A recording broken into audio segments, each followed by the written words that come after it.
Assalamualaikum warahmatullahi wabarakatuh. Selamat sore Pak Irwan. Perkenalkan kami dari kelompok 1 dari kelas E yang terdiri dari saya, Diana Farisa, NIM 45, dan juga teman saya.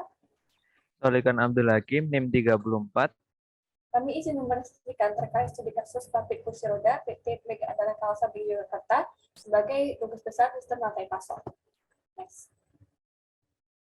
Di sini kami akan menjelaskan beberapa bab terkait tugas besar. Yang pertama ada gambaran umum perusahaan, kemudian ada deskripsi aliran proses produksi dari hulu ke hilir, pihak-pihak yang terlibat dalam supply chain, gambaran skema yang dibentuk dalam supply chain, aliran fisik atau barang, aliran pembayaran atau uang, aliran informasi, dan terakhir ada kesimpulan sekaligus ada pustaka. Yang pertama, mari kita bahas terkait gambaran umum perusahaan. PT Mega Andalan Kawasan atau yang biasa dikenal dengan PT MHK merupakan perusahaan yang bergerak di industri manufaktur yang memproduksi peralatan rumah sakit dan komponen penunjangnya, salah satunya adalah produk kursi roda. Sebelum menjadi perusahaan besar seperti sekarang, PT MHK dulunya adalah sebuah industri rumah tangga yang bernama Bengkel Megasteel. Sebagaimana bengkel pada umumnya, Bengkel Megasteel saat itu juga memiliki modal yang terbatas, peralatan yang sederhana, dan jumlah pekerja yang tidak banyak, yakni hanya 7 orang. Seiring berkembangnya waktu, Bengkel Megasteel merubah status menjadi perseroan terbatas atau PT pada tanggal 17 Agustus 1983. Bengkel Megasteel merubah status menjadi perseroan terbatas pada tahun tersebut dengan nama PT Megasteel. Pada tahun 1985, perusahaan mengalami perubahan nama menjadi PT Mega Adikarya PT Mega Adikarsa dengan tingkat produksi bumper mobil yang mencapai 2.000 unit per tahun. Kemudian pada tahun 1988, perusahaan memproduksi peralatan rumah sakit dengan produksi seperti hospital bed, overbed, bedside cabinet, examination table, dan lain sebagainya. PT MHK memiliki fasilitas produksi yang tersebar di beberapa titik dengan total luas dari lokasi mencapai kurang lebih 104.000 meter persegi dengan ada produksi kurang lebih sekitar 58.000 meter persegi. Pabrik PT MHK terletak di Jalan Tanjung Tirto, nomor 34 Kecamatan Nikalasan, Jakarta, dan kantor pemasarannya terletak di Grand Rubina Business Park, lantai 22C, di Komplek Kusuma Epicentrum di Jakarta. Next. PT MHK memiliki ideologi, visi, dan misi. Ideologinya yakni menjadi kebanggaan bagi bangsa Indonesia, visinya yakni menjadi penggerak utama dalam rangkaian proses menuju Indonesia negara industri, dan misinya yang pertama adalah menjadi center of excellence di bidang teknologi mekanik, kemudian membangun sentra industri berbasis kompetensi di bidang teknologi mekanik, menghimpun dan mendayagunakan berbagai kemampuan teknologi yang terserap di berbagai penjuru tanah air, membangun sentra industri yang mengamankan masyarakat, dan getting the public love di PT MHK. Ideologi, visi, dan misi PT MHK ini diterapkan setiap harinya selama proses produksi di PT MHK. Next. Selanjutnya kita membahas tentang deskripsi aliran proses produksi dari hulu ke hilir. Yang pertama kita harus tahu dulu tentang produk yang akan kita bahas, yakni kursi roda. Kursi roda atau wheelchair merupakan salah satu produk yang dihasilkan oleh PT MHK yang tergabung ke dalam seri Passion Transfer Solution.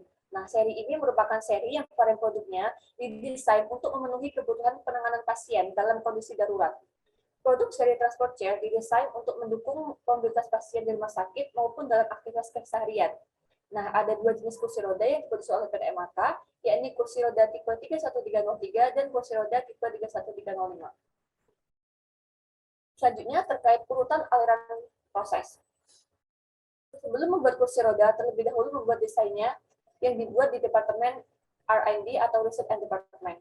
Nah, bahan baku produksinya terdiri dari material logam, plastik, kertas, kulit sintetis, dan lain sebagainya. Bahan baku produksi yang digunakan pada MHK berupa komponen-komponen yang sebagian besar berasal dari perusahaan-perusahaan afiliasinya atau vendor internal, seperti komponen plastik dari Mega Andalan Komponen Plastik, komponen logam dari Mega Andalan Kalasan Logam, dan komponen roda kastor dari Mega Andalan Roda Kastor. PT MHK juga mendapatkan komponen-komponen lainnya dari vendor eksternal seperti untuk komponen aluminium, mur, baut, ring, dan background kursi roda. Nah, setelah bahan baku produksi tersedia, selanjutnya kursi roda yang memiliki beberapa komponen logam harus disambungkan melalui proses welding atau pengelasan menggunakan las manual, las argon, dan las robot. Karena kursi roda berbahan dasar stainless steel, maka pemulasan diperlukan untuk membersihkan komponen agar terlihat lebih mengkilap. Selain stainless steel, komponen penyusun kursi roda juga berbahan dasar logam lain yang rentan mengalami korosi, sehingga perlu dilapisi karbon hitam. Untuk kursi roda tipe 31305 yang memiliki warna biru, maka beberapa komponen perlu untuk melakukan proses painting yang dilakukan dengan beberapa tahapan. Kemudian setelah semua komponen siap, maka akan dilakukan perakitan. Dan setelah proses perakitan, terdapat proses quality control untuk memastikan apakah hasilnya kita sudah sesuai spesifikasi atau belum. Nah, apabila kursi roda telah lolos tahap pemeriksaan produk, kemudian bentuknya akan dikemas. Pengemasannya menggunakan kardus, plastik, dan tali. Pada saat packing atau pengemasan juga diberi label atau stiker merek, manual book, dan sebagainya.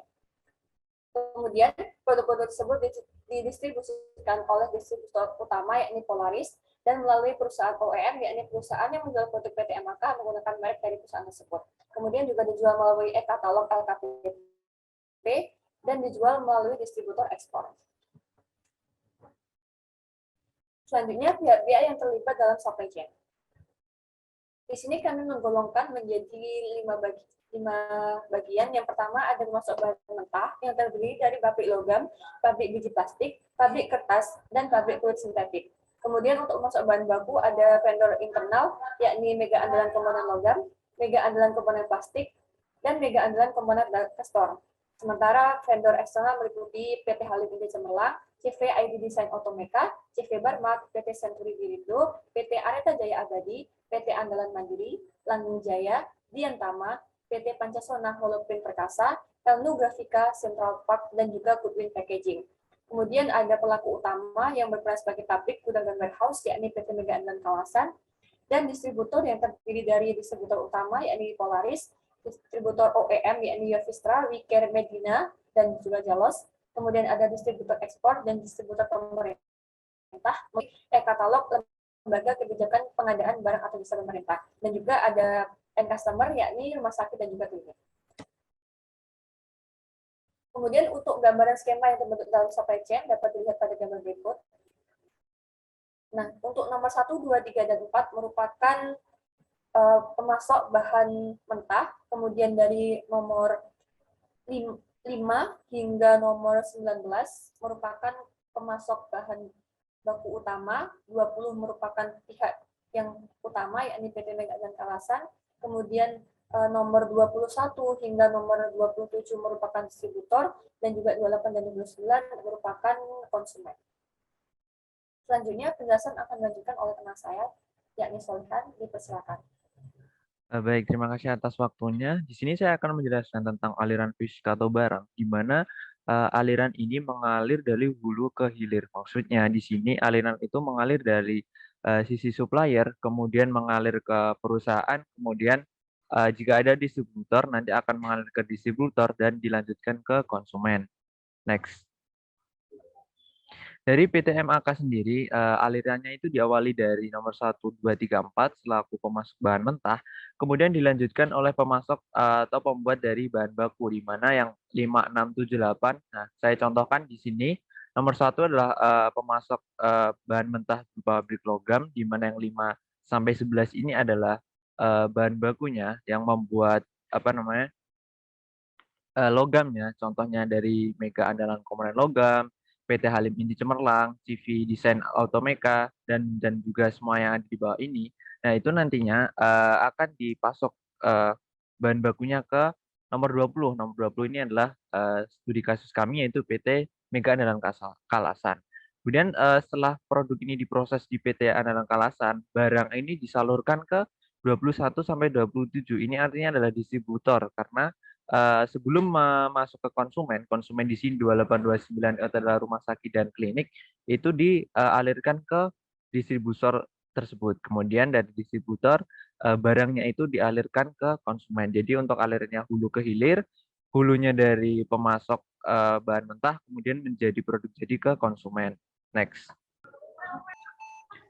Baik, saya akan menjelaskan tentang aliran pembayaran atau uang. Jadi untuk aliran pembayaran atau uang itu kebalikan dari barang.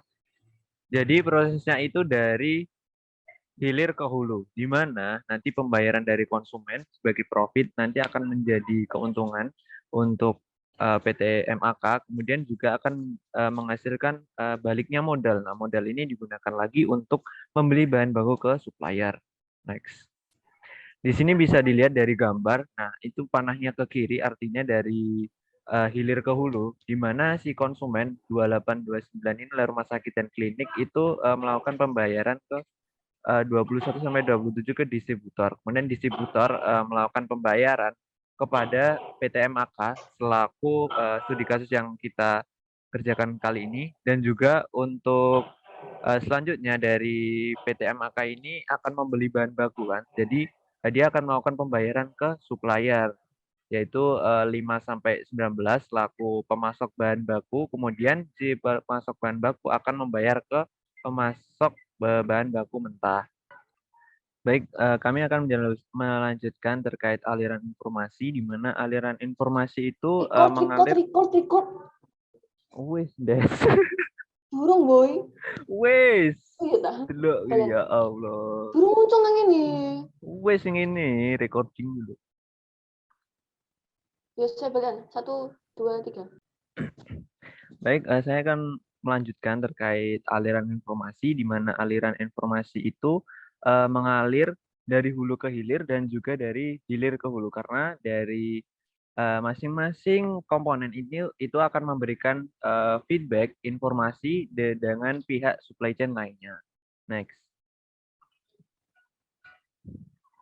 Nah, untuk contohnya dari hulu ke hilir itu adalah ada informasi jadwal pengiriman dari, jadi misalkan dari si apa namanya PT Mega Andalan Komponen Logam, CV Desain Automeka dan lain-lain sebagai supplier itu akan mengirimkan apa namanya jadwal pengiriman ke PT MAK. Kemudian dari contohnya juga dari hulu ke hilir itu terdapat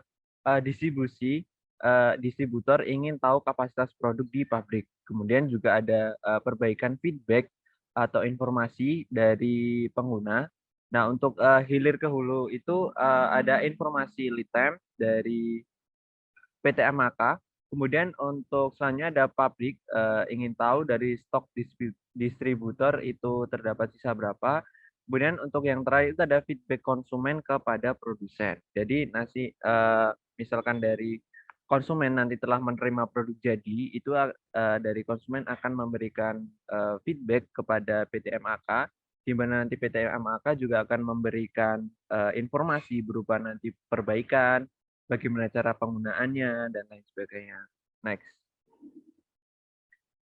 Kemudian yang terakhir ada kesimpulan. Jadi untuk kita PT Mega Andalan Kalasan atau PT MAK itu adalah perusahaan manufaktur yang memproduksi peralatan rumah sakit dan komponen penunjangnya. Salah satunya berupa kursi roda. Untuk kegiatan supply chain ini, kursi roda di PT MAK melibatkan 29 pihak. Kemudian dalam supply chain terdapat 3 jenis aliran, yaitu aliran fisik, aliran uang, dan juga aliran informasi. Untuk aliran fisiknya itu mengalir dari hulu ke hilir. PT MAK, aliran ini mengalir dari supplier bahan mentah hingga sampai ke konsumen. Kemudian untuk aliran uangnya mengalir dari hilir ke hulu, di mana PT MAK aliran dimulai dari konsumen hingga supplier bahan mentah. Kemudian untuk aliran informasi ini terdapat dua, yaitu mengalir baik dari hulu ke hilir dan juga maupun hilir ke hulu, di mana PT MAK saling memberi informasi dan feedback kepada pihak supply chain lainnya, baik dari supplier, distributor, ataupun konsumen. Next. Di sini ada daftar pustaka yang kita gunakan sebagai referensi untuk mengerjakan tugas makalah kali ini. Cukup sekian dari kami. Jika ada kurangnya mohon maaf. Assalamualaikum warahmatullahi wabarakatuh.